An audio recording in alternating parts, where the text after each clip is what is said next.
Hello everyone, and welcome back to Unsaid Hours. I know many of you listen to these stories to relax and slowly fall asleep. Before we begin, feel free to leave a comment and tell me where you're listening from tonight. If you enjoy these stories, please like the video and subscribe to the channel. Now get comfortable, take a deep breath, and let's begin.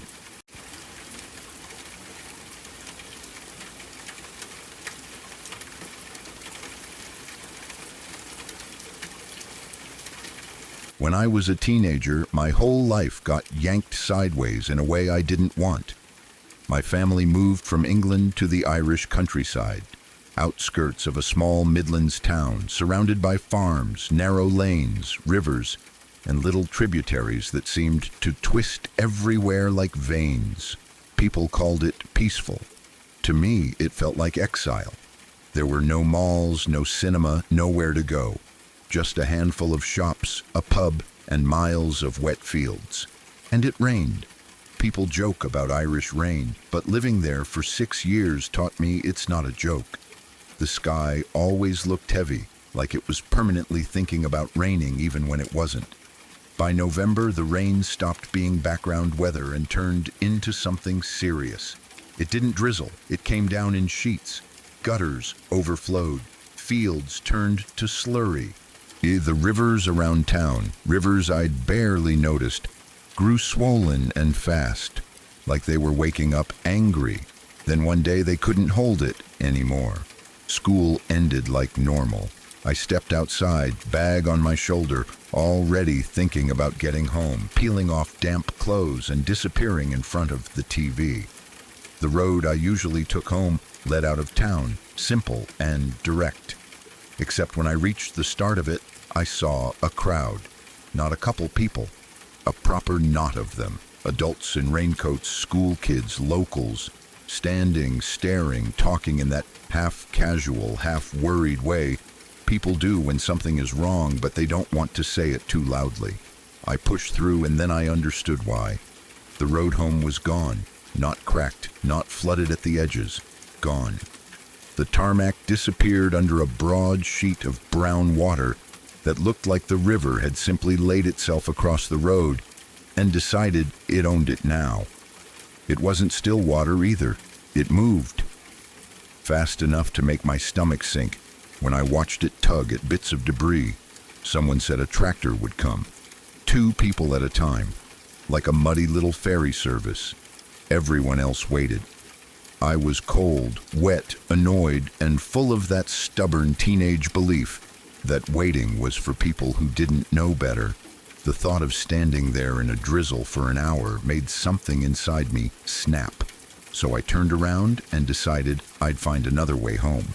There was a lane at the far end of town, narrower, quieter, that I was pretty sure connected back toward our house. It wasn't my usual route, but I knew the area well enough to trust myself. I walked through the town square, past the church, past the shops, and onto the lane. At first, I felt smug. The road wasn't flooded, just wet, puddled, and empty. Hedges pressed close on either side, fields stretching back into gray distance. My shoes squelched with every step, but I told myself I'd outsmarted the crowd. 5 minutes later, I reached a small stone arch bridge, old, mossy, the kind that looked like it had been there for centuries. And right at the entrance were traffic cones. A Garda stood there in uniform, soaked through, looking tired and bored, and completely uninterested in anyone's opinion about it. The bridge was closed. My stomach dropped with frustration. That was it then. My clever little detour was pointless. I slowed, already imagining the humiliation of turning back and walking all the way into town to join the crowd like I should have done in the first place. Then a jeep rolled up at the crossroads. A farmer in a cap leaned out the window, and the Garda stepped away from the cones to talk to him. They chatted like old acquaintances, small-town familiarity, relaxed, casual. And the second the Garda turned his back, that rebellious spark lit up in me. I thought, if I'm quick, I can slip past the cones, cross the bridge, and be on the other side before he even looks around. so I did it. I tiptoed in a ridiculously exaggerated way, like I was in some spy movie, eyes locked on the Garda's back. He didn't glance over. I slipped between the cones and hurried across the bridge, heart thumping with the thrill of getting away with it. The moment my feet hit the far side, my smugness died, because the road ahead wasn't a road anymore. It was water, brown, deep, stretching out into the distance. The edges of the road were swallowed completely, fence posts stuck up like dark teeth. The hedges were half submerged. The whole landscape looked blurred and wrong, as if the flood had erased the rules. I stood there a second, frozen, suddenly aware of how stupid I'd been. If I turned back, I'd have to face the Garda and admit I'd crossed a closed bridge like an idiot. If I went forward, I had no idea how deep it got or how far it went. My house, in theory, was only about 20 minutes away from this point, and because I was young, impatient, and convinced the world couldn't really touch me, I chose the stupid option. I stepped into the flood. At first it hit my shins, ice cold, immediately soaking through my shoes and socks. The smell rose up fast. Mud, runoff, something sour underneath it, like whatever the water had dragged out of ditches and fields. I took another step, then another, forcing myself forward. Within minutes, the water was at my waist. The cold wasn't just uncomfortable, it was shocking. My jeans clung to me like a weight. My legs felt stabbed with pins. I grabbed my school bag in both hands and lifted it over my head to keep everything inside dry. My arms started burning almost immediately, but I refused to drop it. The road under the water was slick and uneven. I could feel debris moving under my feet. Every so often the current tugged at my legs, subtle but real, reminding me this wasn't just a big puddle, it was part of something stronger. That's when the tiny voice I'd been ignoring finally got louder. This is dangerous. I tried to push it away. I kept going. I told myself I was nearly through, but the flooded stretch didn't end. It just kept going like a brown corridor, shrinking my world down to gray sky, drowned hedges, and the sound of my own breathing. And then a new fear arrived, worse than the cold. What if I wasn't even on the right road anymore? Flooding changes everything. Landmarks vanish, turns look different, distance becomes guesswork.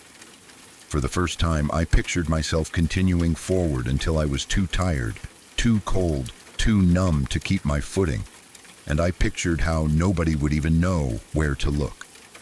I was close to panicking when I saw it, a tall tree rising above the hedge line in the distance.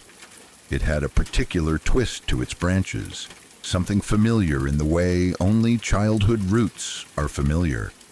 I knew it because I walked past it when I took our dog out. That tree meant I was going the right way. It gave me just enough hope to keep moving. I fixed my eyes on it and waded forward step by step, using it like a beacon. My teeth chattered. My fingers went stiff around the straps of my bag. My legs felt heavy and numb, like they belonged to someone else. Finally, slowly, the water began to drop. Waist to thighs, thighs to knees, knees to shins. The road surface reappeared, black and wet and solid in a way that felt like a miracle. I stumbled out of the flood and onto proper tarmac, shaking so hard my whole body vibrated. The daylight was fading by then, the sky turning that cold blue-gray of late afternoon. I stood there dripping, soaked through, smelling like floodwater, arms aching from holding my bag overhead for what felt like forever. Then I looked up and realized I was standing on the road directly outside my house. The relief hit so hard it almost made me dizzy. The gate, the driveway, the shape of our home. Ordinary things that had never looked so good. I trudged up the path and went inside, leaving watery footprints behind me like evidence of how reckless I'd been. And even now, years later, I can admit what teenage me wouldn't. There was nothing supernatural about that day. No ghost, no monster, no mystery. Just a flooded Irish road, a stupid decision, and the uncomfortable truth that I got home only because luck decided to be kind to me. Because if I'd slipped in that current, if my foot had gone out from under me, there wouldn't have been a dramatic ending. There would have just been silence and a school bag floating somewhere downriver.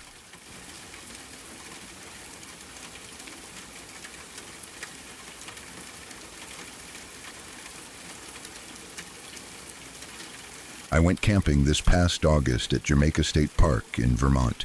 It was supposed to be simple, one of those quiet, happy trips you take when life feels too loud. My boyfriend, 2 friends, and I planned a long weekend road trip. Drive around Vermont, camp at different spots, hike, eat bad camp food, and pretend our phones didn't exist. I've always loved that area. I went to Jamaica State Park a bunch as a kid, so returning felt nostalgic.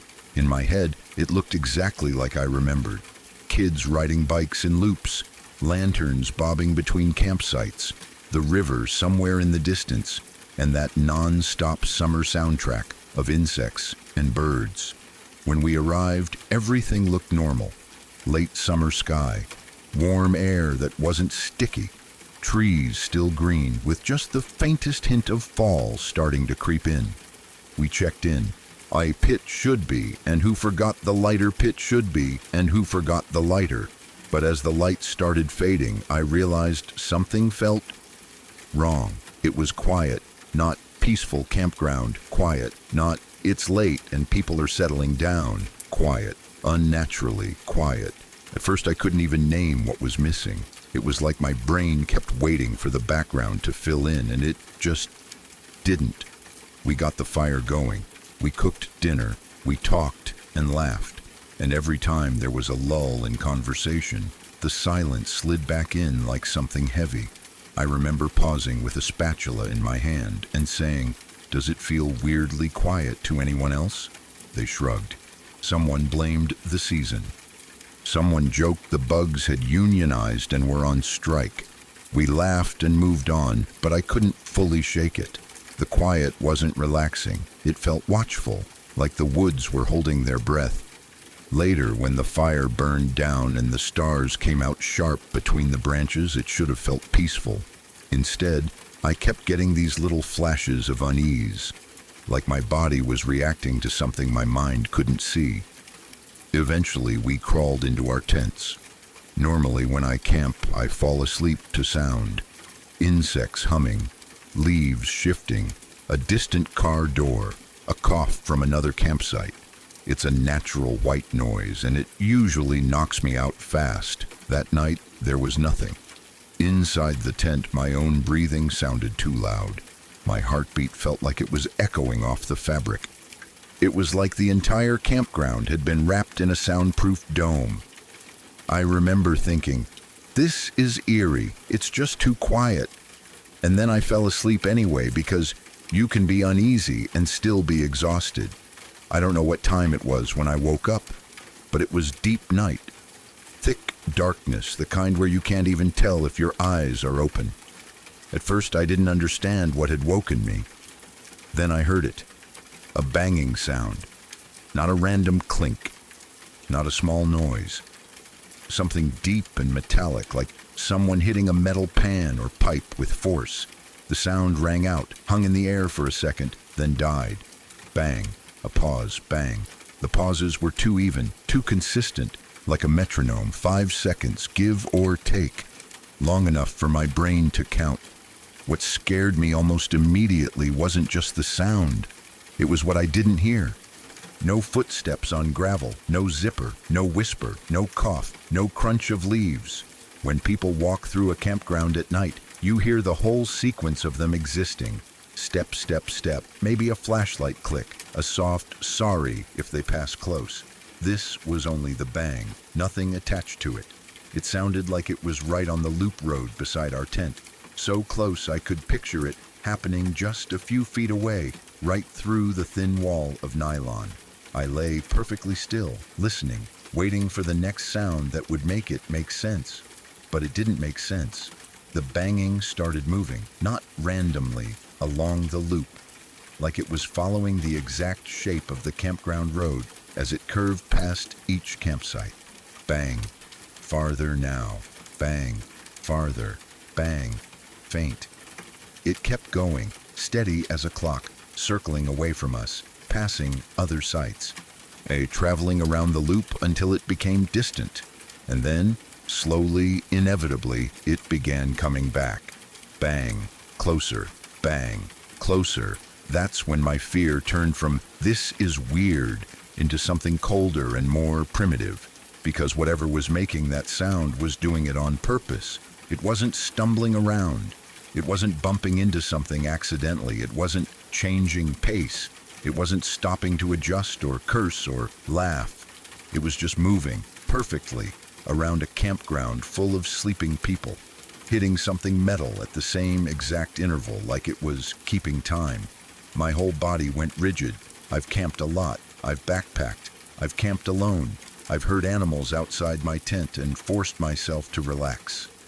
I've camped in areas where bears existed and still managed to sleep.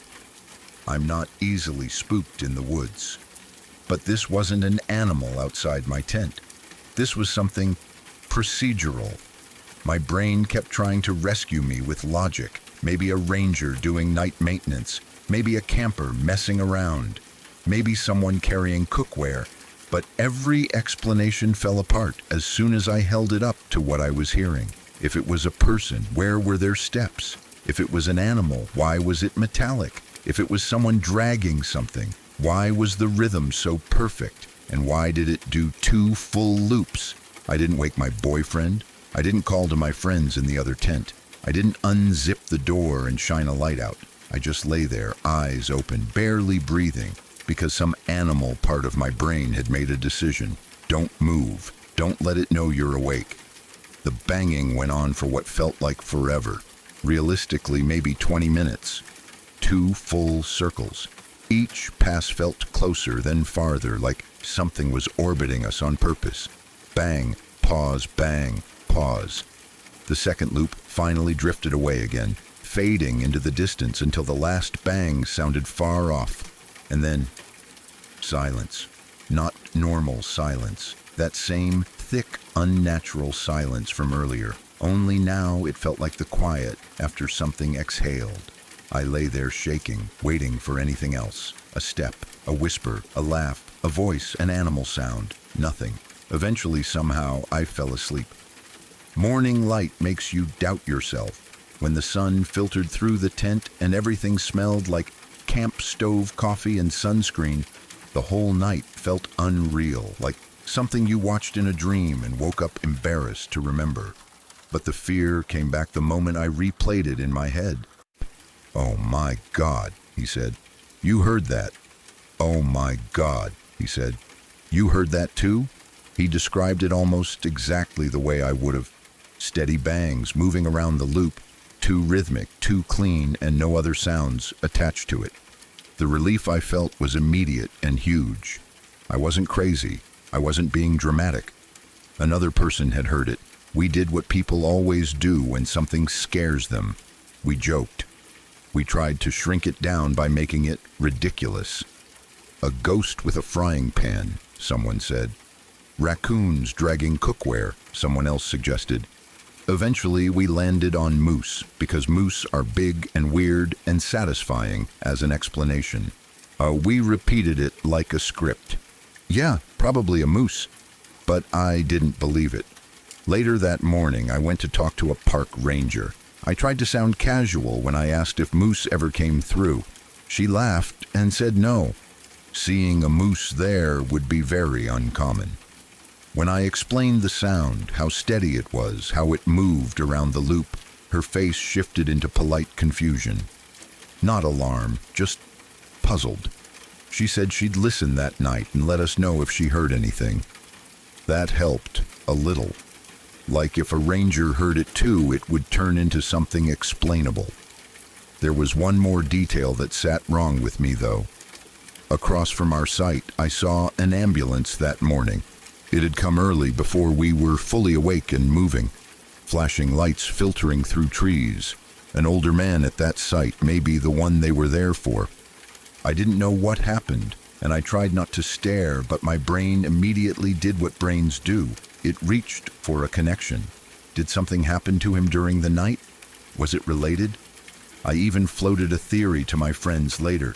Maybe he had dementia, got confused, wandered around hitting something, and then needed medical help in the morning. But it didn't sit right. My friends pointed out the same thing I was thinking. If that were the case, the ranger probably would have said something, even a vague, "We had an incident last night." Instead, she just said she'd listen. That night, we went to bed tense and ready. We all had this unspoken pact. If we heard it again, we'd look. We'd shine lights. We'd stop freezing and solve it. We didn't hear anything. Same heavy quiet, same missing soundtrack. But no banging, no looping rhythm. Nothing. In the morning, we packed up and drove to the next campground on our Vermont trip. As the miles passed, we kept joking about it, trying to turn it into a spooky campfire story we could laugh at later. But the truth was, none of us had a real explanation that felt honest. Life went on after the trip. Work, routine, normal things. The story became one of those "remember that creepy night" memories. Then, on the morning of October 23rd, I was half awake on my couch scrolling TikTok, not looking for anything, just letting my brain rot for a minute. A video popped up about something called the Bennington Triangle. I'm not a conspiracy person. I don't seek out ghost content. My first instinct was to roll my eyes. But it was Vermont, so curiosity got me. I looked up where the Bennington Triangle supposedly was, and my stomach dropped. We had been camping right outside that area. I kept reading, expecting it to be the usual dramatic internet stuff. But the phrases I saw made my skin prickle. People describing strange experiences, weird sounds in the woods, rhythmic noises at night, unexplained banging. And suddenly I was back in that tent again, lying frozen, listening to something invisible circle the campground with perfect timing. I want to be clear. I still don't jump straight to supernatural. I still want a real-world explanation. I still want to believe it was something mundane we didn't understand in the dark. But every time I try to picture a normal cause, an animal, a person, a piece of equipment, my brain hits the same wall. The rhythm, the silence, the way it followed the loop like it knew exactly where it was going. But the part that haunts me most isn't even the sound itself. It's the quiet before it started, and the quiet after it stopped. Like the woods had been waiting, like the woods had listened, and whatever was moving out there in the dark wasn't lost. It was doing exactly what it meant to do, and I can't shake the feeling that if I'd unzipped the tent and looked out, I would have finally understood why everything had gone so silent.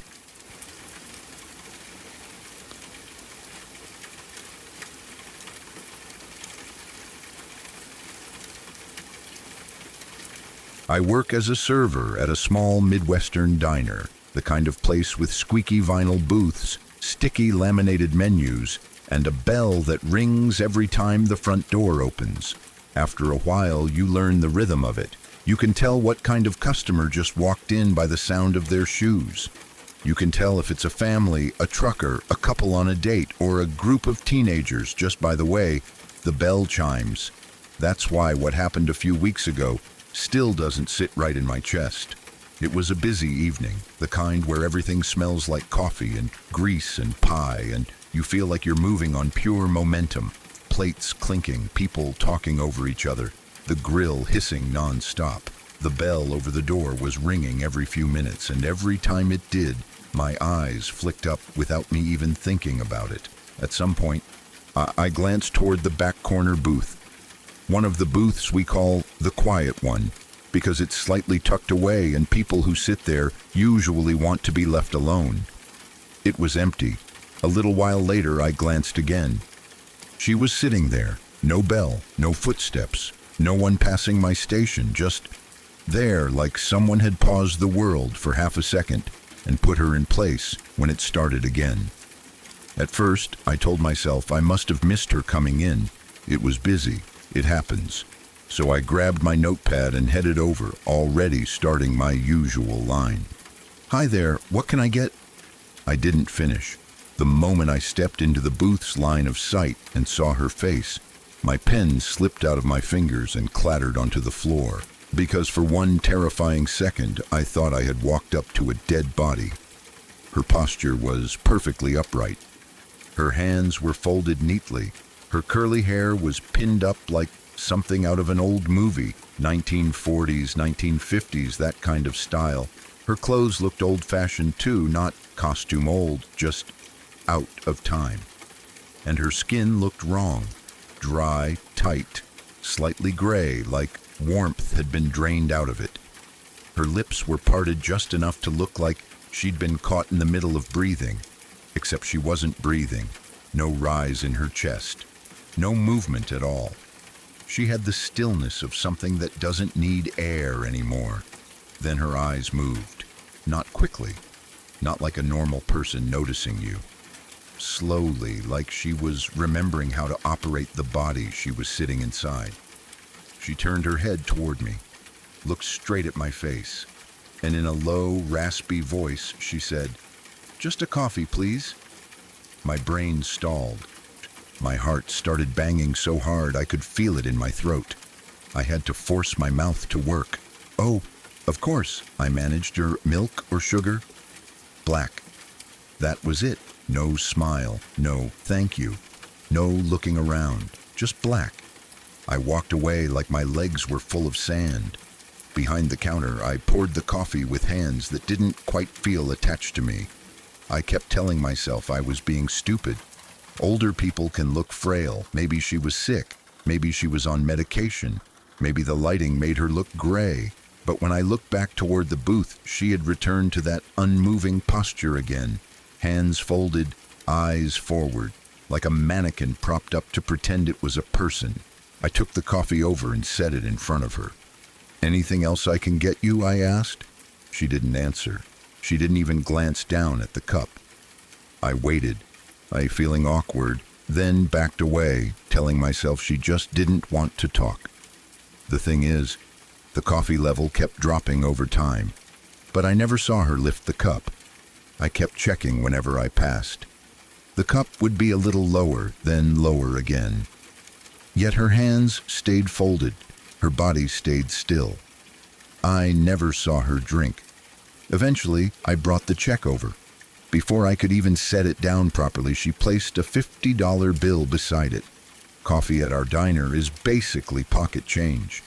"Oh, ma'am," I said automatically, "I don't have enough change for—" "It's all right, dear," she said softly. "It will cover the meal for that nice family over there." Her head tipped barely toward a corner booth. I knew the family she meant. They were regulars. Every Sunday, same routine. Divorced parents meeting up to exchange the kids. The kids always drew on the kids' menus and gave me their little pictures before they left. They were the kind of customers that made you feel like your job mattered. "Really?" I said. That's very kind." She didn't answer. She only nodded once, like the decision had already been made long before she spoke it out loud. I rang everything up and used the rest to cover the family's bill. When I went to tell them, their faces lit up. "Who paid?" the dad asked. I turned and pointed toward the booth. "The lady over there." The kids twisted around to look. One of them frowned.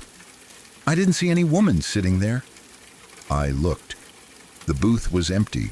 Not "she's walking away," not "she already left," not "I missed it." Empty, like no one had been there at all. And I didn't remember hearing the bell. I told myself I must have been distracted. The bell rings constantly. People come and go. Maybe she slipped out quietly. Maybe she used a side door. But the feeling she left behind didn't go away. The next time I saw her was weeks later after midnight. The diner at night feels like a different place. The lights are harsher. The parking lot looks bigger. The windows turn into dark mirrors. You get truckers, night shift workers, a few drunk groups from the bar down the road, and then long stretches where it's just you. the hum of the fridge, and the ticking clock. That night, it was slow. I was wiping the counter when I looked up, and she was in the same booth. No bell, no footsteps, just there, hands folded, back straight, eyes forward. My heart did this stupid little jump, like it was trying to climb out of my body. I wanted to pretend I didn't see her, but I couldn't. So I grabbed my notepad and walked toward her. As I got closer, I thought about the family, the regular Sunday family. I hadn't seen them since the night she paid for them. At the time, I told myself it probably meant nothing. People stopped coming to diners all the time. But seeing her again made my mind do that awful thing where it connects dots. You don't want connected. When I was just a few steps away, she inhaled, sharp and sudden, like she'd been holding her breath for an hour, and only now remembered she was supposed to use lungs. She turned her head toward me. Those sunken eyes locked onto mine. "Coffee," she said. "Black." "Sure," I whispered, trying to keep my voice normal. I went behind the counter and poured her coffee. My hands were shaking again, and I hated myself for it. I'm not a kid. I'm not easily scared. This is a diner, not a haunted house. Before I could bring the cup over, the bell rang, and Carlos walked in. Carlos was a friend of my boss, a guy who always drifted in at random hours. Loud, chatty, always a story.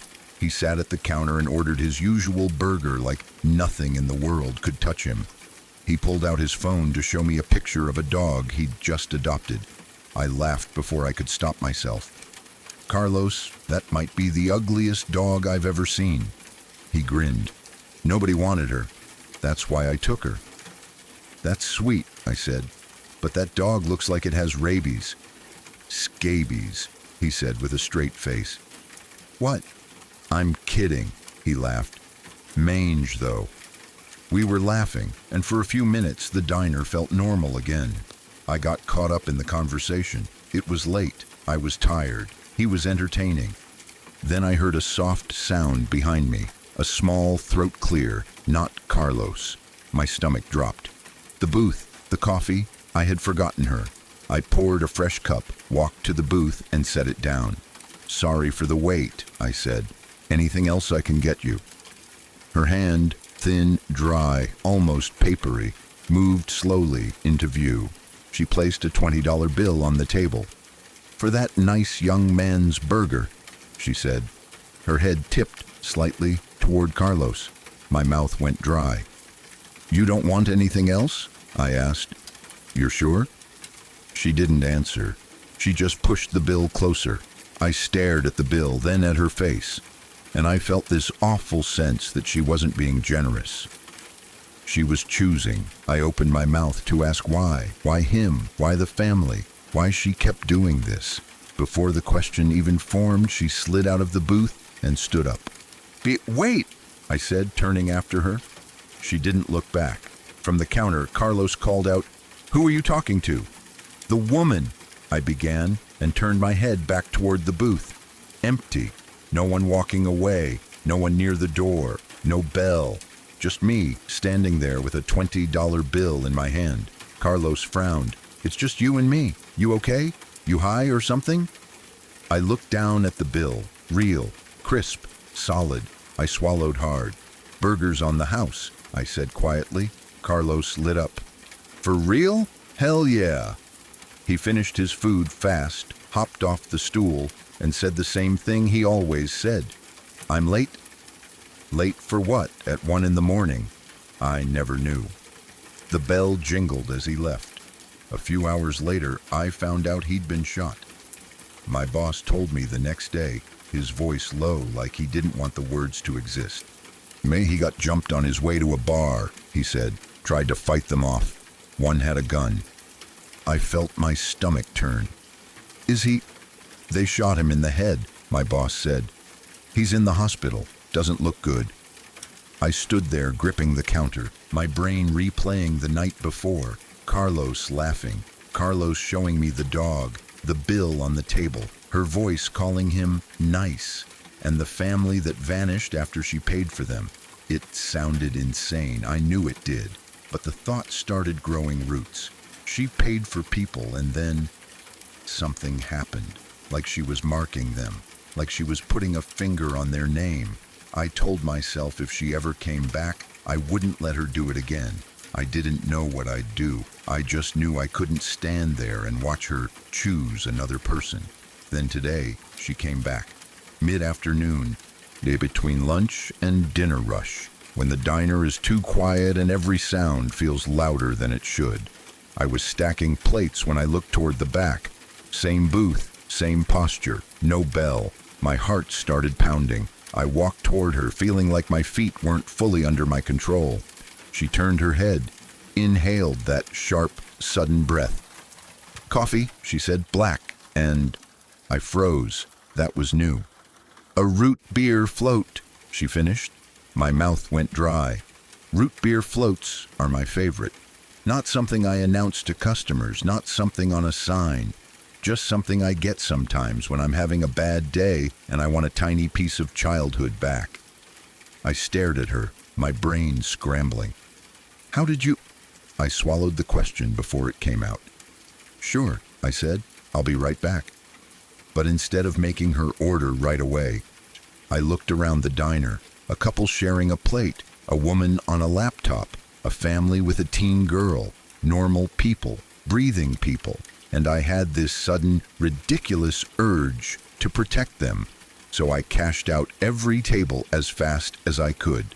I didn't rush them, not visibly, I just sped up.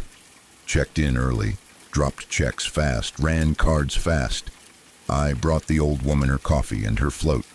She didn't touch either one. The float sat there melting into foam. The coffee sat there steaming until it didn't. When the last other table left, I went back to her booth. She placed a $10 bill on the table. "The root beer float is for you," she said. My stomach twisted.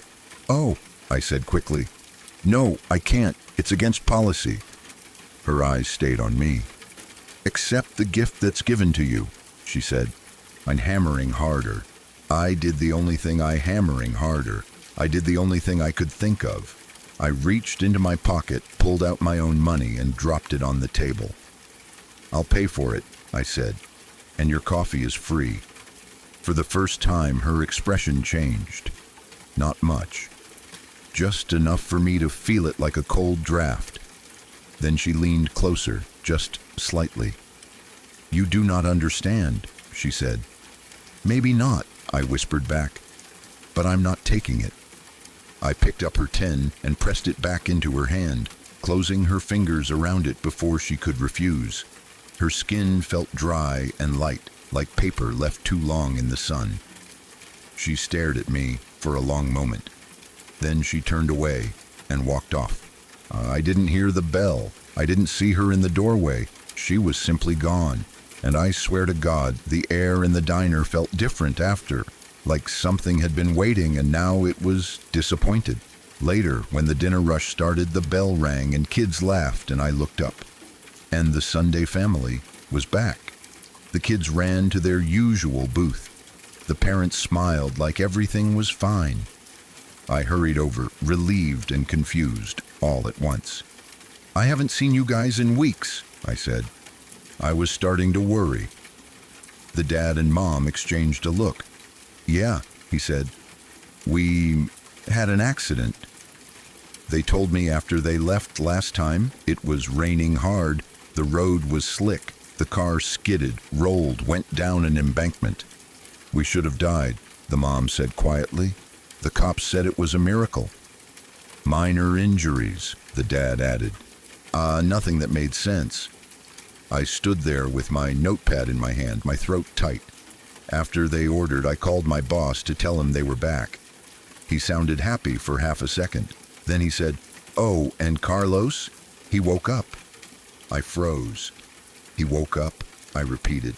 "Yeah," my boss said. "Docs say he's got a long road, but he's responding. They think he's gonna make it." I hung up the phone and just stood there, staring at the counter like it might give me a better explanation than my own brain could. The family survived something that should have killed them. Carlos survived something that should have killed him, and both times, she paid. Like she left a receipt behind, and whatever was coming for them saw it and hesitated, like it couldn't take someone who'd already been claimed. And today, she tried to buy me a root beer float. I refused. Now it's after closing. The chairs are flipped, the lights are dimmed, and the diner is quiet except for the hum of the fridge and the ticking clock. My keys are in my pocket. My jacket is by the door, and I still can't make myself leave because I keep thinking about the way she looked at me when I pushed the money back into her hand. Not angry, not surprised, just certain, like she'd offered me the only kind of protection she was allowed to offer, and I turned it down. So now I'm sitting here, watching the glass door, listening for the bell that hasn't rung, and wondering what happens to the people she doesn't pay for, and whether the thing she keeps holding back is still out there, waiting for me to step into the dark.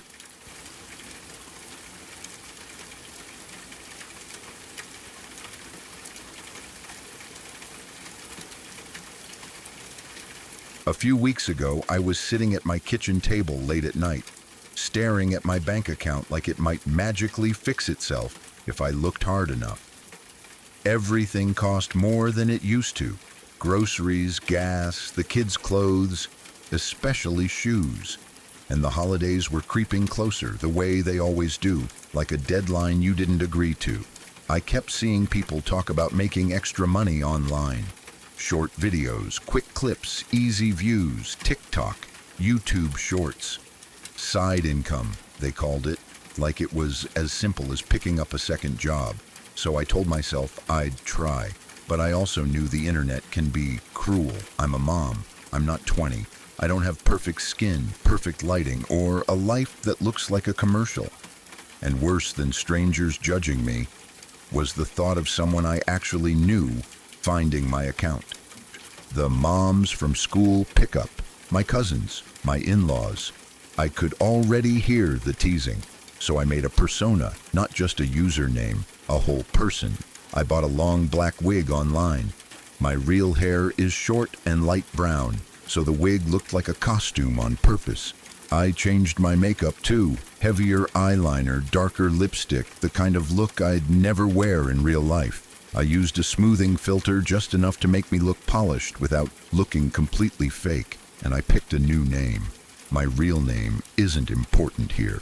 Let's just say it's common and boring and tied to my real life. Online, I called myself Kate. Short, easy, and close enough that if someone said it out loud, I'd still turn my head. When I saw myself on camera like that, wig, makeup, filter, fake name, I barely recognized the person staring back. Now, she looked like me, but not me, like a cousin who shared my face shape, but lived a totally different life.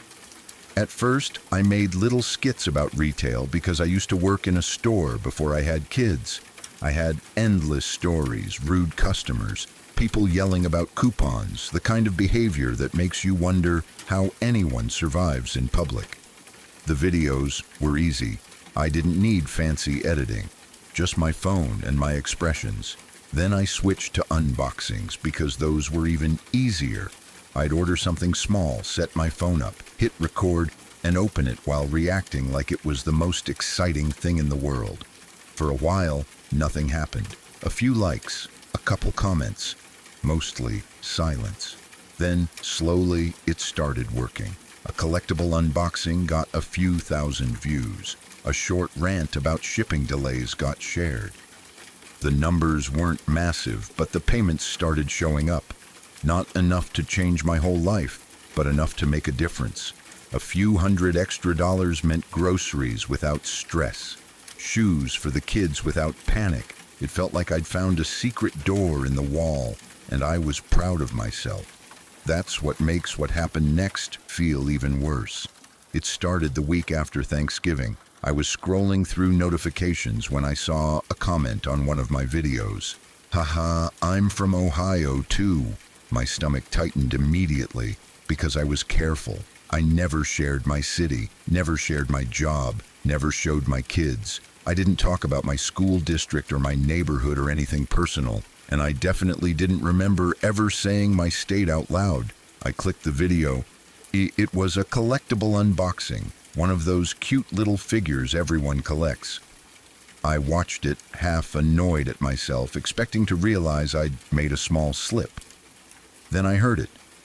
On screen, Kate laughed and said clear as day, "It took a while to get all the way here to Ohio." My heart dropped straight through my stomach. I stared at the phone like it was broken. I rewound it, played it again. Same line, Ohio. But the weirdest part wasn't the line. It was what happened right before it. For a split second, the video glitched. My face froze. The image jumped slightly, like there was a tiny cut in the footage. Then the line came out. I tried to talk myself down. Maybe the glitch was just a normal TikTok thing. Maybe I'd said it without realizing. Maybe I'd been tired. But the fear didn't leave. It sat in my chest like something heavy. Then it happened again. Another video. This time it was an unboxing of lotion. I opened the comments and saw someone wrote, "There's no way you're 42. That number made my skin go cold, because that's my real age, and I knew deep down I had never said it out loud on camera. Why would I? That was one of the things I was trying to hide. I clicked the video and watched it from the start. I kept my eyes on my own mouth, my own face, waiting for the moment. Then it happened. Kate held up the bottle and said, "It does wonders for my 42-year-old skin." It sounded wrong, not just personal, wrong, not how I talk, not how anyone talks unless they're reading from a script written by something that isn't human. And again, right before the line, the video glitched, freeze, jump, then the sentence. I sat at the kitchen table with my phone in my hands, feeling sick, even if I did slip up once, twice. 2 perfect personal details added into my videos, like someone was trying to tag my real identity. My mind started doing that horrible thing where it grabs the worst possibility and won't let go. What if the app was editing my videos, not trimming, not adding music, adding words? It sounded insane and I knew it. But I also knew how much smart stuff is built into apps now. Auto captions, auto edits, AI features you don't even notice until they change something important. And the creepiest part? The internet already knows where you live. It knows where your phone is. It knows your age from accounts you've made, things you've clicked, forms you've filled out. It knows you like certain snacks and certain brands and what time you usually scroll at night. It knows too much. I told myself I would fix it. I would go into settings and turn off anything that looked like enhancement or smart features. I'd record everything plain and clean. Then came the video that broke me. I ordered a keychain with my persona's initials on it. 3 letters. I filmed a simple unboxing and remember it clearly because I was being careful. I held it up and said, "Lane, look, it's my initials, K for Kate." I remember the exact moment. I remember feeling proud that I didn't mess up. Later that day, I saw a comment asking about the initials, and I tapped the video to re-watch it. My chest felt tight the entire time, like my body already knew. The keychain came into view. The letters gleamed. And then I heard my own voice say, "Look, it's my initials, K for..." And then it said my real name. My real name, clean, clear, in my voice. I didn't breathe. I replayed it. Right before the line, the video froze for that split second again, that tiny jump. Then my mouth moved and the wrong name came out.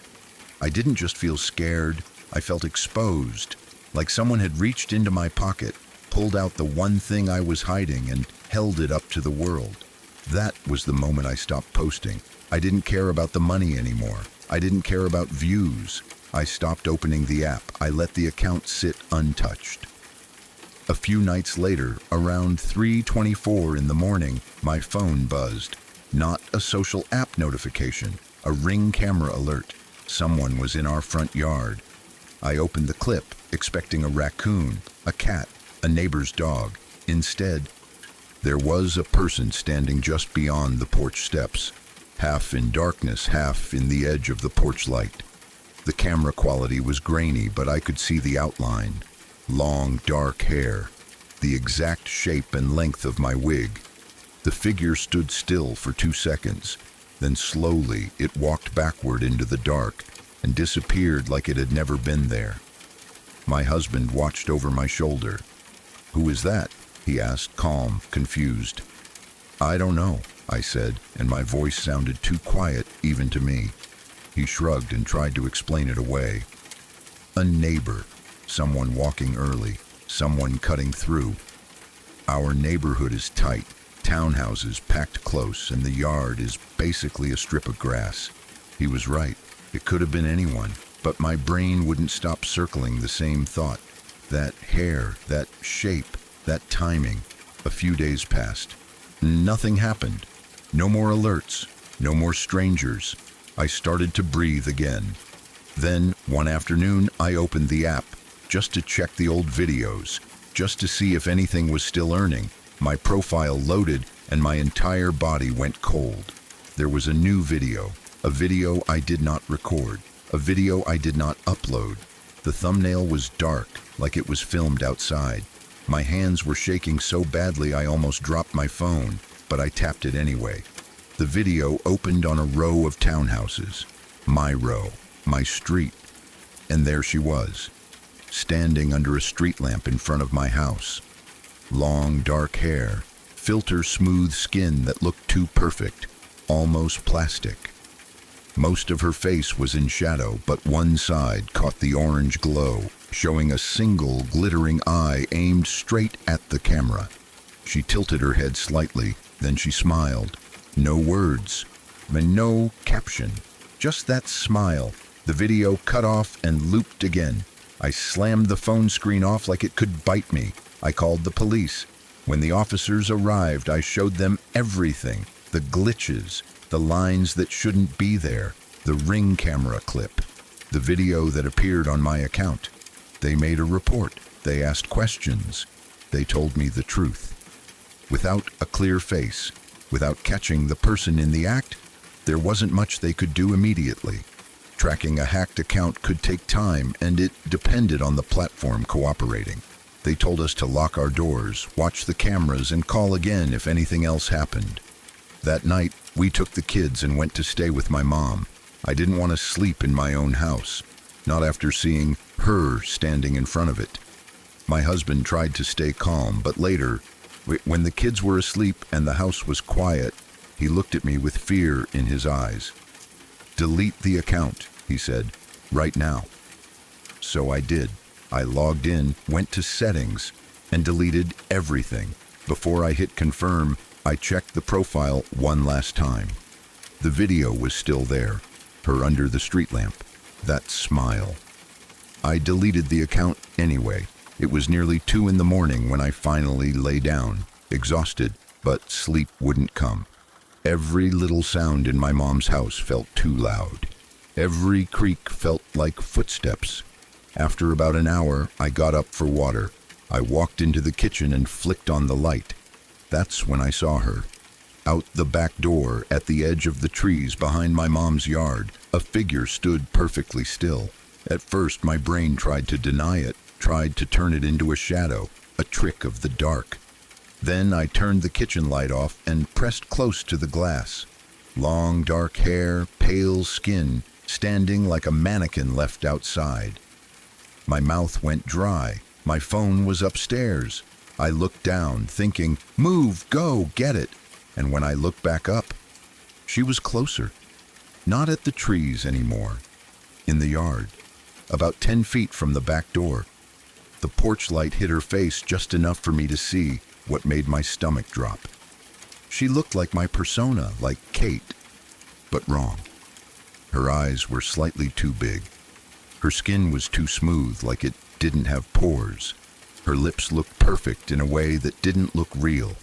And underneath all of that, the shape of her face, her posture, her height. It was like someone had built her, using me as the blueprint. I ran upstairs, grabbed my phone, and called the police again. By the time they arrived, she was gone. They searched the yard, the tree line, the driveway. They found nothing. No footprints, no broken branches, no sign that anyone had been there at all. That was 2 weeks ago. I haven't seen her since. My husband wants to believe it's over. He says deleting the account probably scared the person off. He wants normal again. I want that too. But I can't shake the feeling that this wasn't just a person playing a prank. Because last night I was brushing my hair in the bathroom mirror, half asleep, trying to feel like myself again. And mixed in with my short, light brown hair, I saw several long strands of jet black hair. Not stuck there, not caught in my brush, growing. I stood there staring at my reflection, brush frozen in my hand, and all I could think was this. What if she isn't trying to scare me? What if she's trying to become me? And what if one day she won't be outside the door at all, because she won't need to be?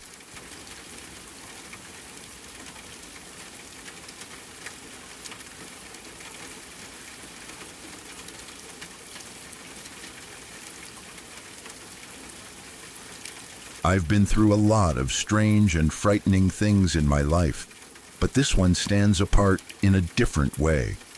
It wasn't about shadows or things that move in the dark. It wasn't something I could blame on imagination or stress. It was real, loud, violent, and it happened so fast that my brain still struggles to accept how quickly everything changed. It was many years ago, back when I worked the night shift at a hotel in Myrtle Beach, South Carolina. People assume hotel night shifts are boring. Sometimes they are. During the busy summer months, the place was full of families on vacation, kids dripping pool water across the tile floors, parents arguing about sunscreen, tourists dragging sand in on their shoes.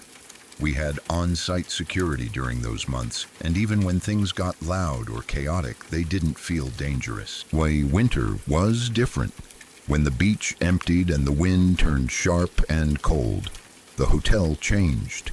The cheap weekly rates we offered in the off-season were meant to attract older couples who wanted to spend winter somewhere warmer. That was the idea. But cheap rooms don't just attract retirees.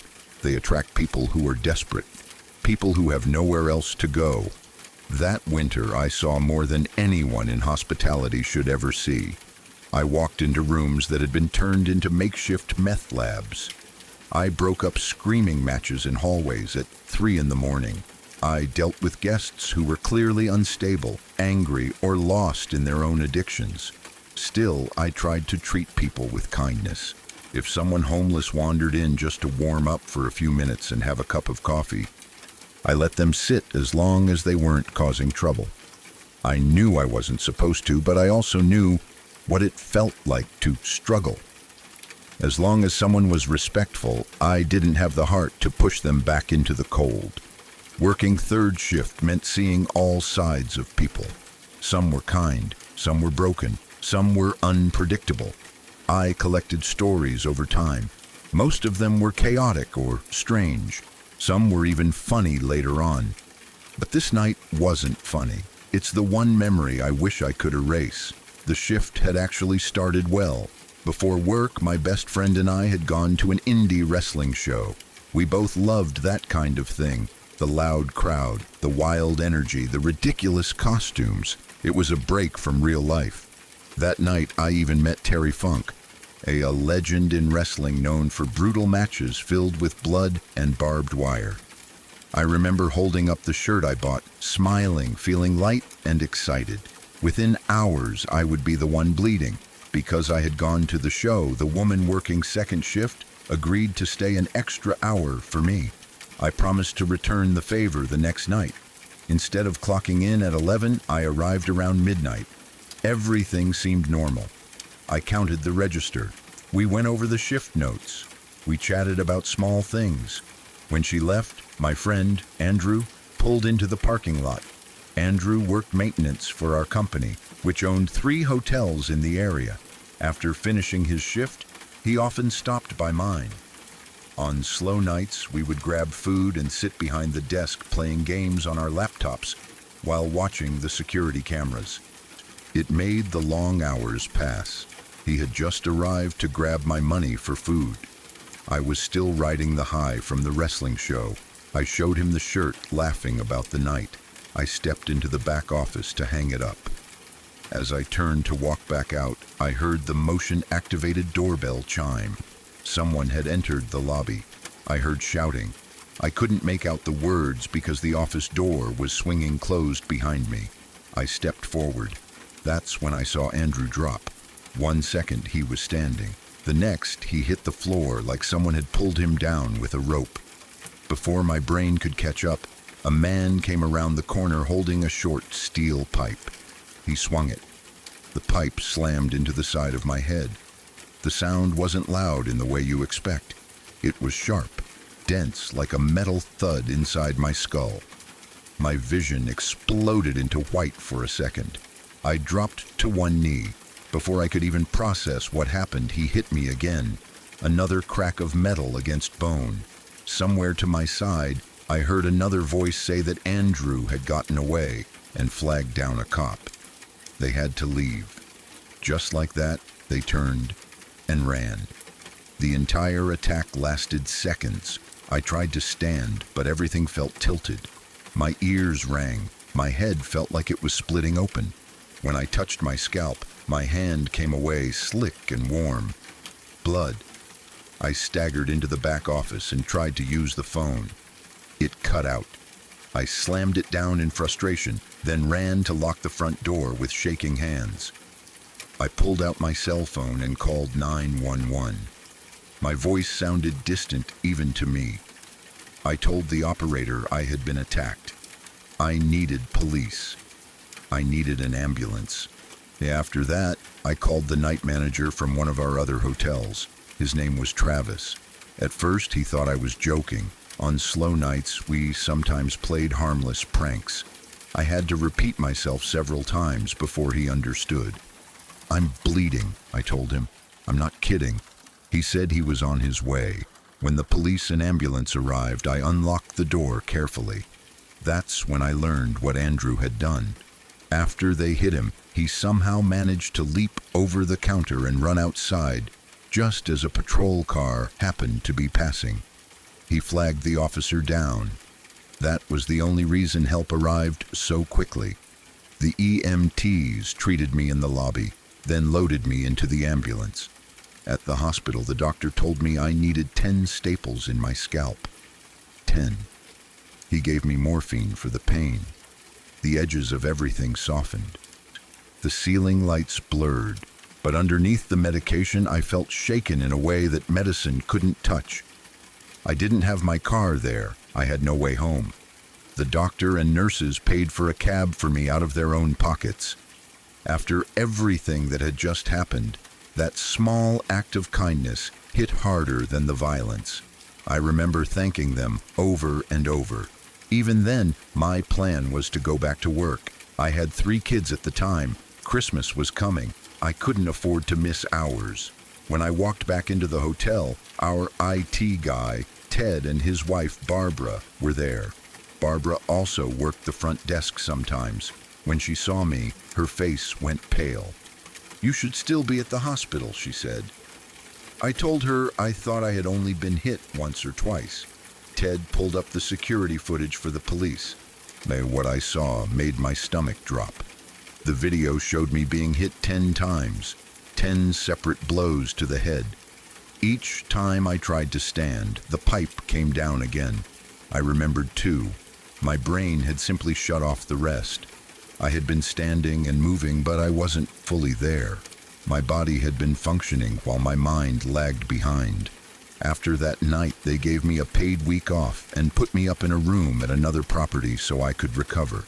When I returned, they transferred me to a different hotel for a while, just in case I had been targeted specifically. The police never figured out why it happened.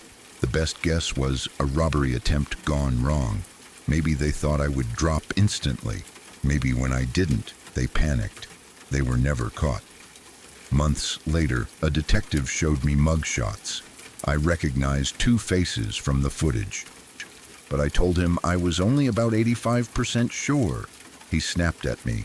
"Do you want someone to go to jail for attempted murder on 85%? He demanded. I stared at him. I was the one who had been beaten, the one who nearly died. And he was angry because I couldn't give him perfect certainty after being hit in the head 10 times. No charges were ever filed. I eventually left hotel work. I never went back to night shift. Even now, years later, the memory sits heavy in my chest. The sound of the pipe, the feeling of the blow, the way Andrew dropped without warning. There was no build-up, no slow sense of danger, just a door chime, a step forward, and then violence. Not every horror story involves shadows or things in the dark. Sometimes it's just people. And sometimes the scariest part isn't what they do. It's how quickly they do it.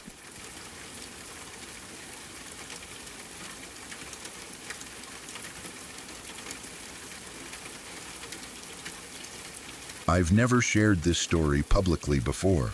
When I've talked about it at all, it's only been with people I trust. Close friends, family, the kind of conversations that happen late at night when the topic drifts toward things we can't explain.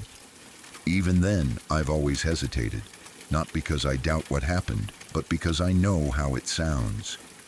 I've always believed the world holds mysteries. There are things that don't fit neatly into science or logic, things that sit just outside the edges of what we understand. But what happened to me during that stay in rehab is something I carry with me every day. It hasn't faded, it hasn't softened. I can still replay it clearly, like a scene burned into my mind. The rehab center wasn't an old abandoned building. It wasn't dark or crumbling or anything you'd associate with ghost stories.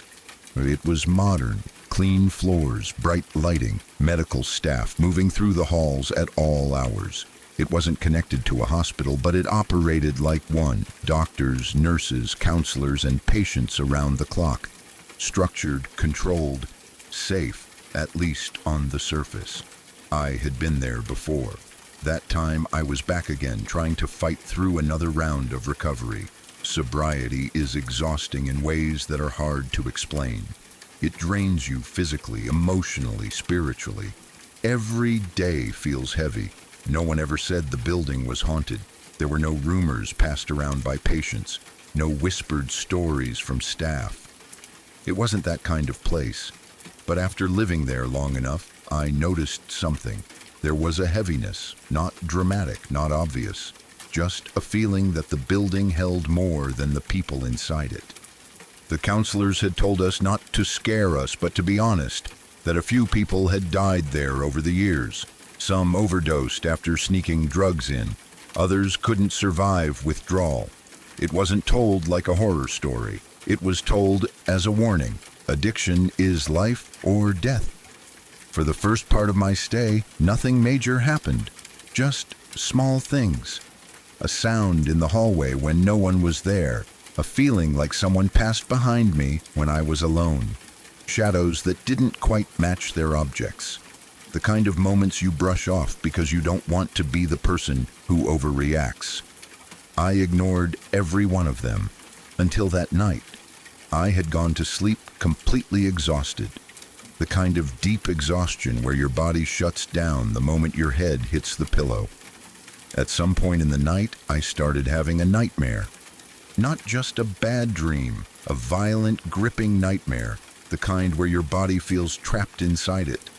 I don't remember every detail of the dream now, but I remember the feeling, panic, pressure, something chasing me. When I finally jerked awake, gasping for air, I thought the nightmare would be the worst part. It wasn't. The moment my eyes opened, I saw it. My room had a large window that took up almost the entire wall, about the size of a sliding patio door. I was on the second floor, so the window looked out over the parking lot. Streetlights outside cast a faint orange glow through the blinds. Not bright, but enough to outline shapes in the room. Standing in front of that window was a shadow. It wasn't standing on the floor, it was aligned with the wall, perpendicular to the ground, as if the wall was its floor. The shape looked like a person from the waist up. No face, no features, just a pitch-black silhouette darker than the room itself. The orange streetlight behind it only made it look darker, like it swallowed the light instead of reflecting it. It was facing me. For a full second, we just stared at each other. I had just opened my eyes. I was still half tangled in the nightmare. My mind was scrambling to understand what I was seeing. The room was quiet, completely still. Then it moved. The instant it seemed to realize I was awake, it shot sideways, straight through the wall, not through the window, not toward the door, through the solid wall where the blinds were mounted. It moved with impossible speed. No hesitation, no blur, just gone in a fraction of a second. And as it passed through, it hit the blinds. I heard them rattle. I saw the long blind slats jerk violently.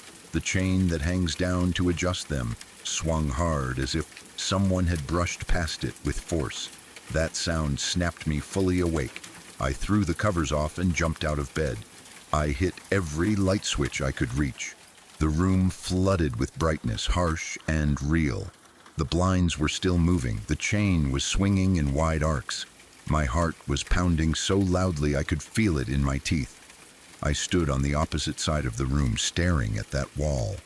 I remember saying out loud, "What was that?" And almost immediately after, another thought hit me, harder than the fear.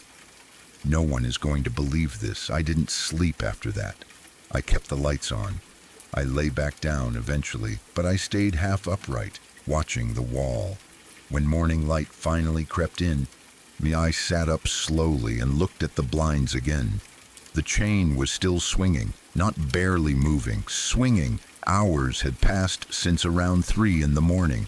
There were no vents blowing in that direction, no fan, no open window, no vibration that could explain it. It was still moving as if something had touched it seconds ago. I needed someone else to see it. I stepped into the hallway and grabbed the friend I was closest to in the program. I didn't explain everything at first. I just pulled him into the room and said, "Watch that chain." He looked confused for a moment. Then he noticed. His expression changed. "When did this start?" he asked. 3, I said. He stared at it longer. "It's still moving." We didn't touch it right away. We just stood there watching it swing back and forth. Eventually, we had to go to breakfast. We left it alone. When we came back around 9, we checked again. It was still swinging, not slower, not fading, the same steady rhythm. That's when it stopped feeling like panic and started feeling impossible. We decided to test it. We grabbed the chain and pulled it harder than anything could have hit it during the night. We let it go. Within 30 seconds, it slowed and stopped. We tried again. Different angles, different force. We even tried slamming the blinds themselves. Every time it stopped within half a minute. Nothing we did could make it swing for more than a short time. Nothing we did came close to matching what we had witnessed that morning. My friend finally looked at me and said, "I believe you. There's no way you faked this." That mattered more than I expected. We stayed in contact after leaving rehab. We talked about that morning more than once. Every time, we both said the same thing. We should have left it alone. We should have watched how long it would keep moving. Sometimes we joked that maybe it would still be swinging if we hadn't interfered. But underneath the humor was something serious. Perpetual motion doesn't happen on its own. Something had given that chain energy. Something had pushed it. Before that night, I believed the world had mysteries. After that night, I knew it. I know what I saw when I opened my eyes. I know the way it stood against the wall, sideways, staring. I know how it moved. I know the sound of the blinds rattling. I know the sight of that chain still swinging hours later. I don't expect everyone to believe me, but I also don't need them to, because I was there. And whatever stood in that room at 3 in the morning knew I was awake. And it left a mark on the physical world before it disappeared.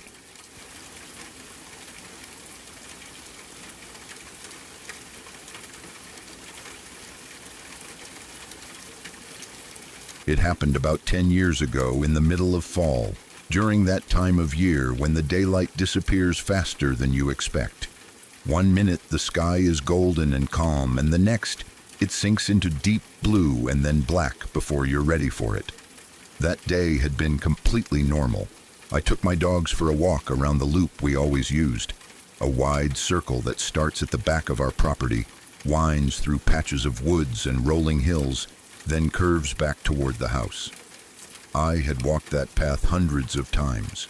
I knew every dip in the ground, every fence post, every tree that leaned at a strange angle. It was familiar enough that I didn't think twice about heading out a little before dusk. There looked to be plenty of light left, maybe an hour, more than enough time. Fall tricked me. By the time we reached the far end of the loop, the part that opens into a huge hayfield next to our land, the sun had slipped away. The sky darkened quickly, like someone lowering a dimmer switch. Still, I wasn't worried. I'd lived around woods and open land my entire life. Walking in the dark wasn't unusual. I had my dogs with me, and they were always alert, always near. If something was wrong, they would know before I did. We started down the hill toward home. The grass crunched under my boots. The air felt colder than it had an hour earlier. I pulled out my phone and turned on the flashlight, letting the narrow beam cut a path through the dark. I paused for a second to adjust the brightness. That's when I noticed movement in the hayfield. At first, I felt relieved. Deer. There were about 10 or 12 of them scattered across the field. That was normal. Deer often grazed there around dusk. Seeing them felt like confirmation that everything was ordinary. The night was just a night. Then they started walking toward me. That wasn't normal. Deer don't approach people. They run, especially in open fields, especially when dogs are nearby. I frowned and lifted the flashlight higher, letting the beam stretch toward them. The moment the light hit their eyes, something inside me tightened. Their eyes were red, not reflective red, not a faint tint. They glowed, solid, bright, deep red. I've seen eyeshine my entire life. Deer eyes usually reflect white or pale yellow, sometimes bluish depending on the angle. But this wasn't a reflection from the flashlight. It looked like the light was coming from inside them. The cold settled into my bones. The cold settled into my bones. They weren't deer, or at least not deer in any way I recognized. Their shapes were wrong. One of them had antlers, but they pointed downward instead of upward, like they had been attached the wrong way. Another had eyes placed too far forward on its face, closer together like a predator's. Deer have eyes on the sides of their heads, so they can see danger from all directions. These didn't. Their bodies looked slightly off balance. Limbs moved without the smooth, light rhythm deer have. Instead of stepping and pausing and flicking their ears, they moved in short, uneven motions, jerky, as if each leg operated on its own. They kept coming, not charging, not running, just steadily walking toward me and the dogs. For a moment I couldn't move. My brain felt disconnected from my body. I remember thinking calmly and slowly, this isn't real, this can't be real. Every instinct in me was screaming to leave, but my legs felt rooted to the ground. That's when Buster saved me. Buster was my oldest dog, big, loyal, calm in ways that made you trust him without question. He had been with me for years. He didn't scare easily. While I stood frozen, Buster suddenly lunged upward and grabbed my coat sleeve with his teeth. Not playfully, not wildly, firm, controlled, urgent. He tugged hard, letting out a low growl that I had never heard from him before. His eyes locked onto mine, and in that look was something clear and simple. Go. That broke whatever spell I was under. I grabbed the other dog's leash, turned, and ran. The house was maybe 30 yards away, a short distance, but in that moment it felt endless. My heart pounded so hard it drowned out everything else. I didn't look back. I didn't want to know how close they were. All I knew was that if Buster thought we were in danger, we were. We reached the porch and ran under the light. The sudden glow felt warmer than usual. Safer. I stumbled onto the steps and finally turned around. They had followed us. They were halfway down the hill now, standing at the exact line where the porch light faded into darkness. Every single one of them had stopped at the same place. They didn't step forward. They didn't retreat. They just stood there, frozen, staring. Those red eyes glowed from the edge of the dark like coals. That's when I noticed something else. They weren't crossing into the light. It wasn't hesitation. It was like they couldn't. The light cut a clean boundary across the grass, and they remained on the other side of it, perfectly still. A chill ran through me so sharp it almost hurt.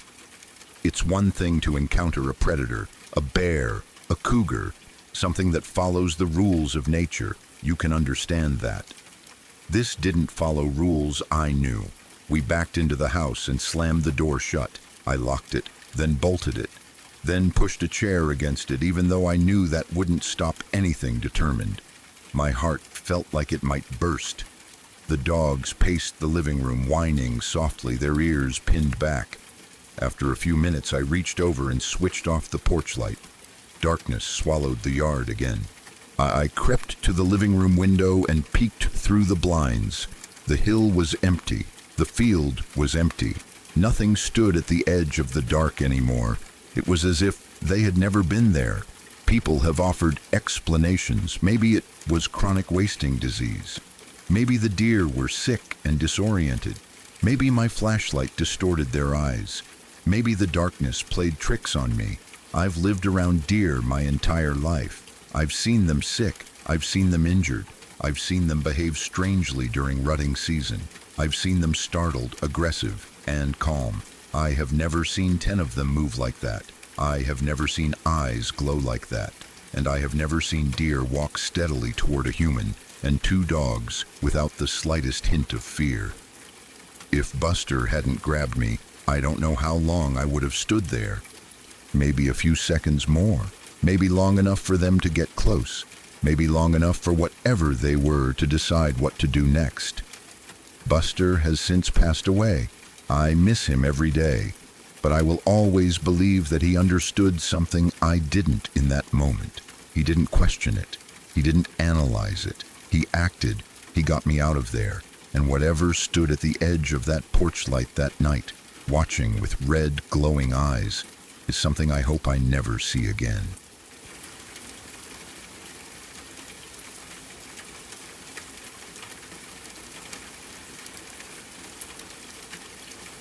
The property where my first truly unsettling experience happened has always felt enormous to me. Even now as an adult, it stretches far beyond what you can see from the main house, which sits at the bottom of a valley where my grandparents still live. On either side of that valley, hills rise steep and thick with forest. The land keeps climbing until it reaches a flat bluff near the top. Altogether, it's around 1,500 acres, most of it wild and untouched. When you grow up in a place like that, the outdoors becomes part of your instincts. You learn to walk through the woods without thinking about every step. You learn which sounds matter and which don't. You learn how the wind shifts before a storm and how deer move when they feel safe. That land shaped who I am. I trusted it. I felt like I understood it. Carved out decades ago by my great-grandfather using an old tractor. It's not really a road so much as a long, uneven trail of dirt and rock. If you drive too fast, you risk breaking something. If you ride a horse, it takes about an hour. By truck, going carefully, it's 25 or 30 minutes. But the higher you climb, the farther you get from anything human. No power lines, no neighboring houses, no traffic, just trees and sky. That ride always made me feel peaceful. The cabin itself is tiny and basic. No electricity, no plumbing. We collect water from a spring outside. Once the lanterns go out, there's no hum of appliances, no background noise at all. It sits right at the edge of the tree line. From the front porch, you can see open bluffs and miles of wilderness. At night, the stars look close enough to grab. About 30 feet from the cabin, there's an outhouse, close enough to find in the dark, far enough that you have to step away from the cabin to use it. 5 years ago, I spent a few nights up there alone. Being alone in the woods had never scared me. I'd camped alone before, I'd ridden horseback at night. I'd slept under open sky. The nighttime sounds usually comforted me. The steady wind, small animals moving in brush, frogs near the spring, and especially the coyotes. That time of year, the young pups were learning to call. Their high-pitched yips would echo across the hills. It always sounded almost playful. That night, though, I noticed something. The coyotes were quiet. I told myself animals move around. For a minute, staring at the dark ceiling, I lay there for a minute, staring at the dark ceiling, dreading the cold walk outside. The temperature drops hard at that elevation. Stepping out of a warm sleeping bag into mountain air at 3 in the morning is miserable. But biology doesn't negotiate. I pulled on my boots, grabbed my lantern, and headed for the door, muttering complaints to myself. The moment I stepped outside, I felt it. Silence. Not peaceful silence. Not the normal, wide-open quiet of wilderness. This was different. There were no frogs, no crickets, no wind in the trees, no coyotes, no rustling in brush. The air felt heavy, still, like something had pressed pause on the world. I told myself it was because I'd made noise opening the door. Animals often go quiet when something disturbs them. That explanation usually works. But this felt wrong. The woods didn't feel startled, they felt alert. I started walking toward the outhouse, holding the lantern low so it lit the ground in front of me. The dirt felt cold under my boots. The tall grass brushed against my legs. Every step sounded louder than it should have. Halfway there, fear hit me. Not gradual, not mild. It slammed into me. My mouth went dry. Goosebumps rose across my arms and neck. My heart began pounding so hard, it felt like it was punching my ribs from the inside. I have spent my entire life in those woods. I know the difference between nerves and danger. I know how shadows behave. I know what it feels like when a predator is nearby. This wasn't that. I had kept the lantern angled downward. Now I needed to see. Slowly I raised the lantern to head height and swept the light across the tree line. That's when I saw them. Eyes, reflecting back at me. Eyeshine is common in the woods. Deer, raccoons, coyotes, light hits their eyes and reflects back. It's normal. But these eyes were at my level, about 5'6" or taller. My brain scrambled for a logical answer. A deer standing on a small rise, a cougar perched on something, but nothing fit. Not with the size, not with the feeling crawling up my spine. Then the shape moved. The instant the lantern light settled on those eyes, the height dropped. Not like an animal lowering itself. Not like something crouching. It dropped straight down, from my eye level to maybe 3 feet off the ground, in a single instant movement. No rustle, no thud, no shifting of branches, just a vertical collapse. The eyes vanished. For half a second, I thought it was gone. Then the eyes appeared again, lower now, peeking from behind something, watching me from a different angle. Every muscle in my body locked. Something in me understood this was not an animal. Animals move with sound, with weight, with presence. This had moved like a shadow disconnecting from a wall. I didn't turn and run. Running can trigger chase instinct. I didn't know what this thing was capable of. Instead, I backed away, slowly at first, then faster. The lantern shook in my hands. Every step felt exposed. The darkness behind me felt too open. The silence pressed against my ears. The eyes did not advance. They just watched. When I reached the porch, I climbed the steps in 2 strides, threw myself inside, and slammed the door shut harder than I meant to. The sound echoed through the cabin. I stood there, breathing hard, gripping the lantern like it was an anchor. Then I made a decision that felt both childish and entirely reasonable. I could hold it. I crawled back into bed, fully awake, heart still racing, eyes wide open in the dark. The silence outside remained thick and unnatural. I didn't hear footsteps. I didn't hear breathing. I didn't hear anything approach the cabin. But I felt watched. That feeling didn't fade quickly. It lingered long after my heart slowed down. Whatever I saw that night was not behaving like a cougar, a bear, a deer, or any other animal I've encountered in 3 decades on that land.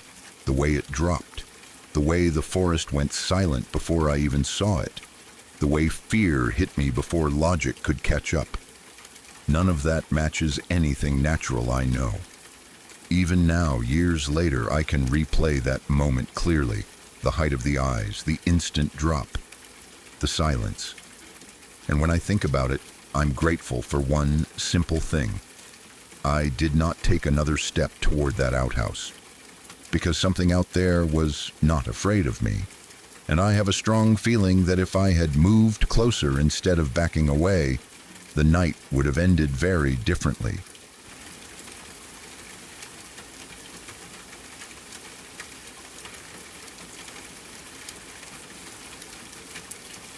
I grew up on 1,500 acres in rural eastern Oregon. Mountains, open fields, and thick woods stretched farther than you could see from the house. Our home sat in a pocket of trees, wrapped in about 25 acres of forest that felt like a natural wall around us. Most of it was peaceful. Sunlight slipped through pine branches in thin gold lines. The air smelled like sap and dirt.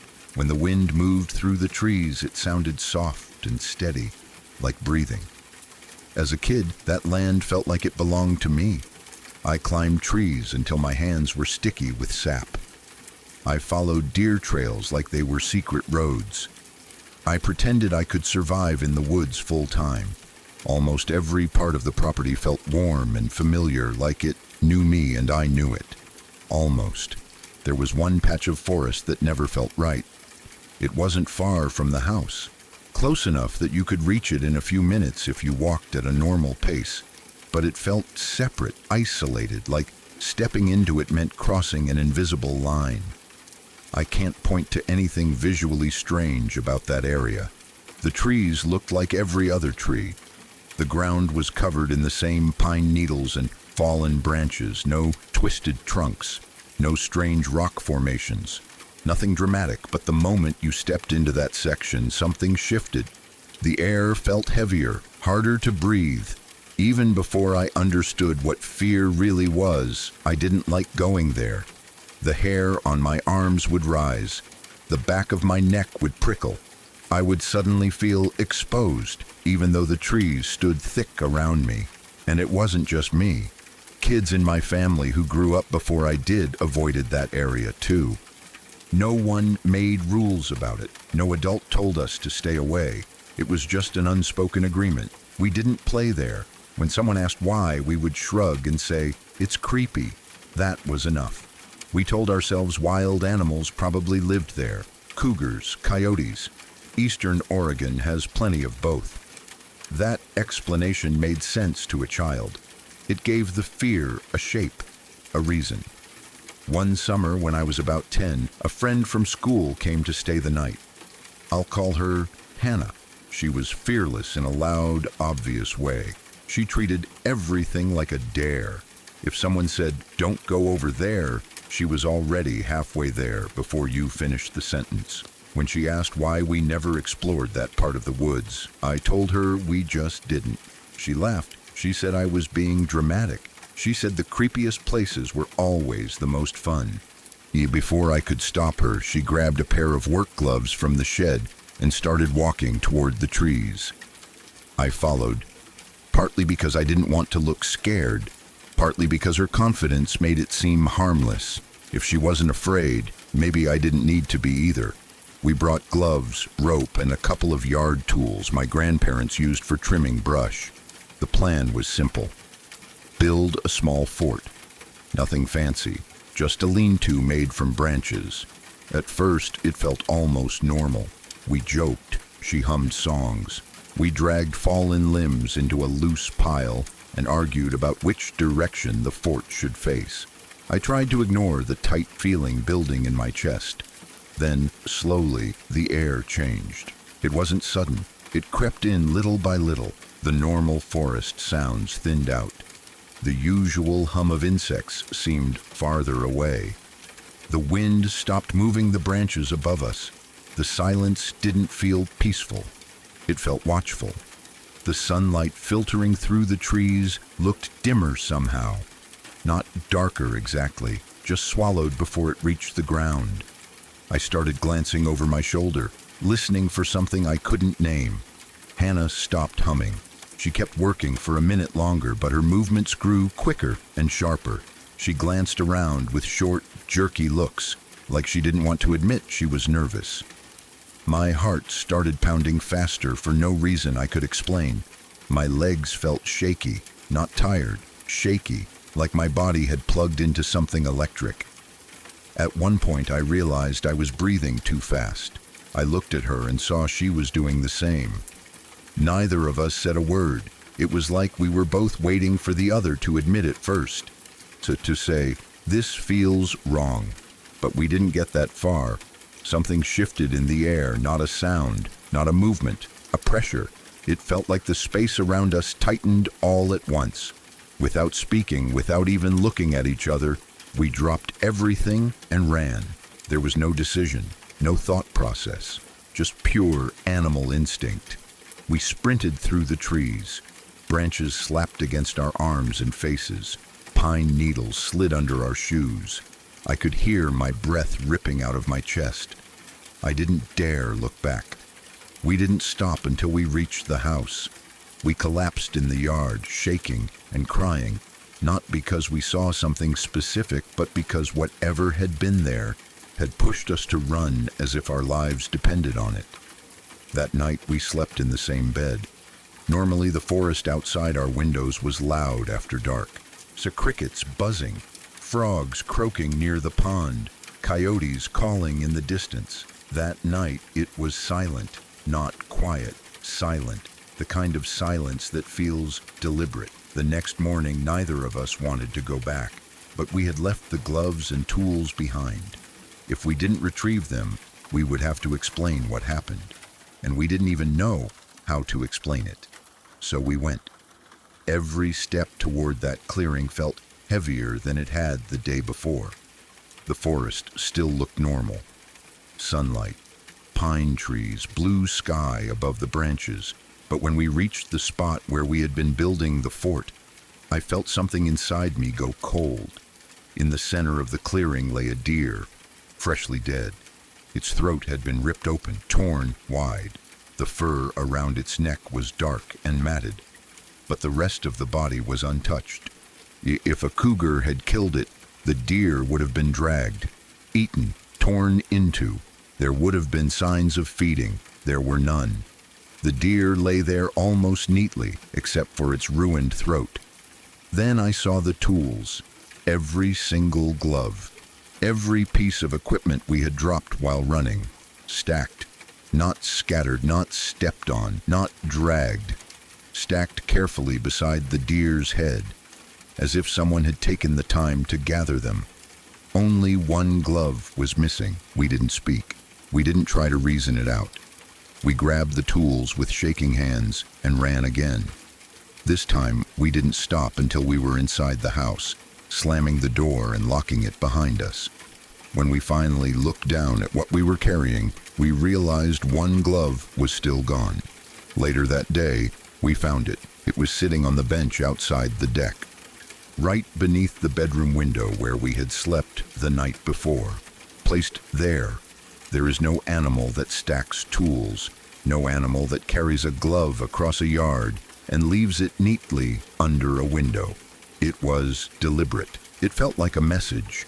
I never went back to that clearing again. I've walked miles of those woods since then. I've camped, hiked, ridden horses across most of that property, but never there. Even now, at 30, when I think about that day, I feel that same cold tightening in my chest, the same pressure in the air. Something in that patch of forest made generations of kids feel fear before they understood what fear was. Something silenced the animals.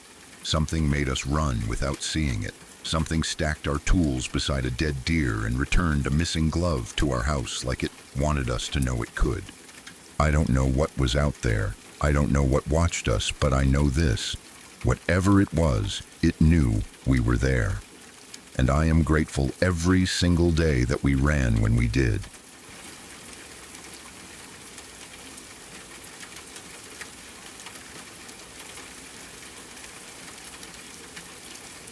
They say your body knows danger before your mind does. That heavy pressure in your chest, the sudden silence in your head, the way your skin tightens for no reason. We call it anxiety. We call it nerves. But sometimes it is something older than fear, something that does not need proof. I still remember that morning as clearly as if it happened yesterday, even though almost 8 years have passed. I was visiting my mom for a few days. Her house was small, always full of noise and movement. She lived there with my younger sister and my grandmother, 3 generations under one roof. It was the kind of place where doors were always opening, dishes were always clinking, and someone was always talking from one room to another. Because there wasn't much space, I slept on the living room couch. That morning, everything felt normal at first. It was around 7, early enough that the house was still quiet, but late enough for pale sunlight to slip around the curtains. I was half sitting up on the couch, half lying down, watching TV. My head was turned sharply to the right because of the angle between the couch and the screen. I wasn't thinking about anything important. I wasn't stressed or upset. I was just there, awake but not fully alert. Then it happened. Out of nowhere, a heavy wave of dread crashed into me. It felt like someone had dropped a weight onto my chest. Not pain, not panic, just pure, unnatural fear. The kind that doesn't connect to a thought. It wasn't the feeling you get when you hear a strange noise at night.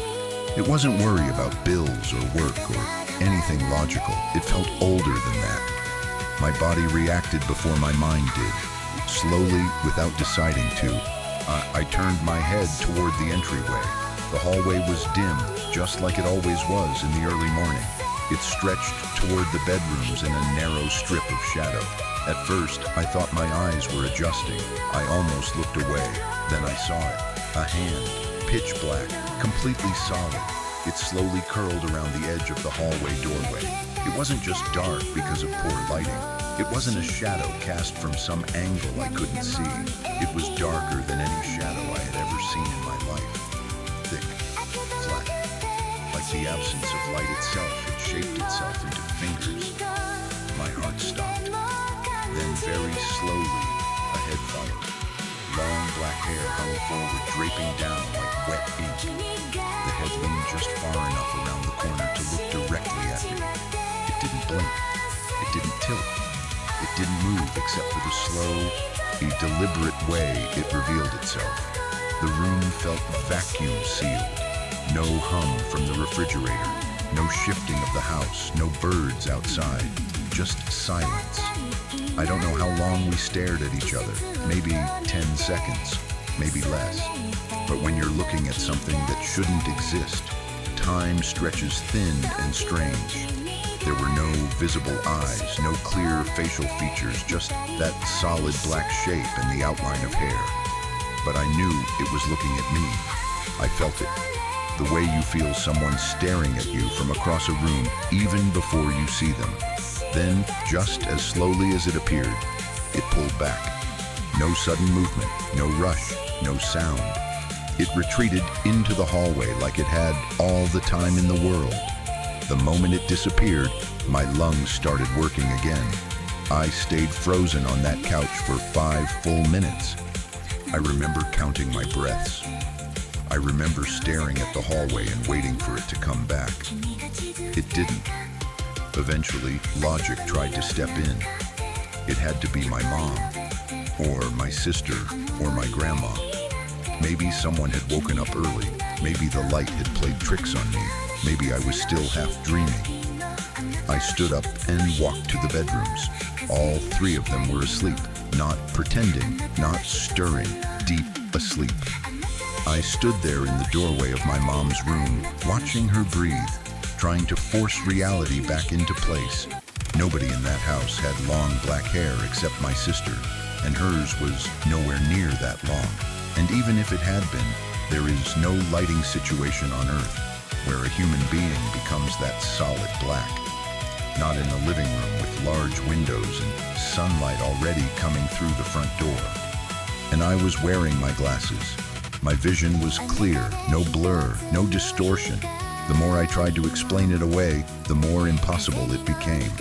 The next morning, almost at the exact same time, I asked my sister to help me recreate it. I didn't tell her every detail at first. I just asked her to stand in the hallway and lean around the corner the way I described. She did. Sunlight from the windows hit her skin. Her features were visible. Her hair caught the light. Normal shadows formed around her body, soft and ordinary. She looked human. The thing I saw did not. But that wasn't the only strange thing about that house. For as long as my family lived there, the atmosphere felt heavy, not constantly terrifying, just thick, like the air itself carried weight. You felt it most in the hallway. You felt it at night. You felt it when the lights were off and you had to walk to the kitchen alone. It wasn't just me. Every person in that house had at least one experience they couldn't explain. That house was where I experienced sleep paralysis for the first time. I had never had it before living there. I would wake up unable to move, unable to speak, convinced something was standing in the room with me, not touching me, not attacking me, just standing close enough that I could feel its presence. At the time, I blamed stress. After seeing that black figure in the hallway, I wasn't so sure. Later, we learned that someone had died on the property years before. A man working on his car in the garage. The jack slipped. The car crushed him. I don't know how long he suffered. I don't know if he died instantly, but knowing that added something to the air. Still, none of that matched the clarity of that morning. Years passed. Then one day, without warning, the house changed. The heavy feeling vanished. No renovations, no blessings, no dramatic event. It was like someone flipped a switch. The hallway stopped feeling wrong. The corners felt empty in a normal way. The sleep paralysis stopped. The shadows felt like shadows again. Each of us noticed it separately before we talked about it. Whatever had been there felt gone. I didn't believe in anything paranormal before living in that house. I was the kind of person who searched for logical answers first. Lighting angles, stress, sleep issues, imagination.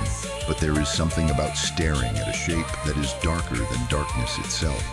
Something that reveals itself slowly and watches you back. That cracks your certainty. You weigh the head leaned just far enough to weigh the head leaned just far enough to make sure I noticed. Sometimes in the early morning when I'm half awake and the room is quiet, I catch myself glancing toward doorways. Not because I expect to see it again, but because once you've seen something standing in a hallway that looks like the absence of light itself, your brain never fully trusts an empty space again. I walked into that house a skeptic. I left it knowing there are things in this world we don't understand. I can't prove what I saw. I can't explain it. But I know this. It wanted me to see it, and I did.